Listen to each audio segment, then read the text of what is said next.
જય માતાજી, good morning બધાને. તો સવારમાં માતાજીના દર્શન કર્યા. શ્રીયુબેને લગાવી દીધી હતી મહેંદી. આઈ હોપ તમારી બધાની દિવાળી તો મસ્ત જ ગઈ હશે, બરાબર છે ને.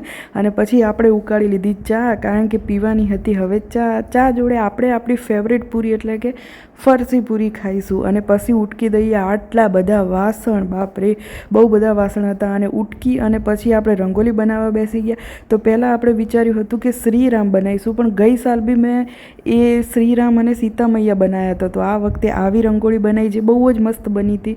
અને પછી ઘરમાં આવ્યા તો મમ્મી વઘારતી હતી શાક, અને ઘરમાં બની રહ્યો હતો મોહનથાળ જે ભાભી બનાવી રહ્યા હતા. અને શ્રીયુબેન કપડાં માટે રોઈ રહ્યા હતા. પાણકું રીસાઈ ગયું છે, કારણ કે એને પહેરવા છે નવા કપડાં, એ પણ મારા મેચિંગ. પણ ચાચુ દરવાજો બંધ કરી દીધો છે. ક્યાંથી લાવશો તમે કપડાં? બોલો બોલો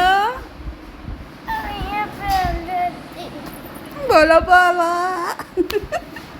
कैसे कैसे लोग रहते हैं यार यहाँ पर.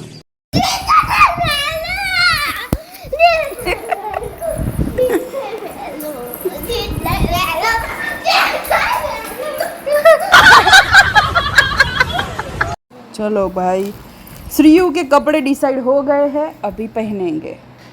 તો શ્રીયુને પછી મેચિંગ કપડાં તો ના સેટ થયા, એટલે તૈયાર કર્યા, માથું મસ્ત ઓળ્યું. અને પછી મમ્મીએ આપ્યા દીવા, તો આપણે દીવા ચેતાવ્યા. અને પછી દીવાને મૂકી દીધા 5 અલગ અલગ જગ્યાએ. તો દીવા મૂકી અને મમ્મીએ કર્યું ધૂપ, અને પછી થોડીવાર બેસી અને પછી બધાએ જમી લીધું.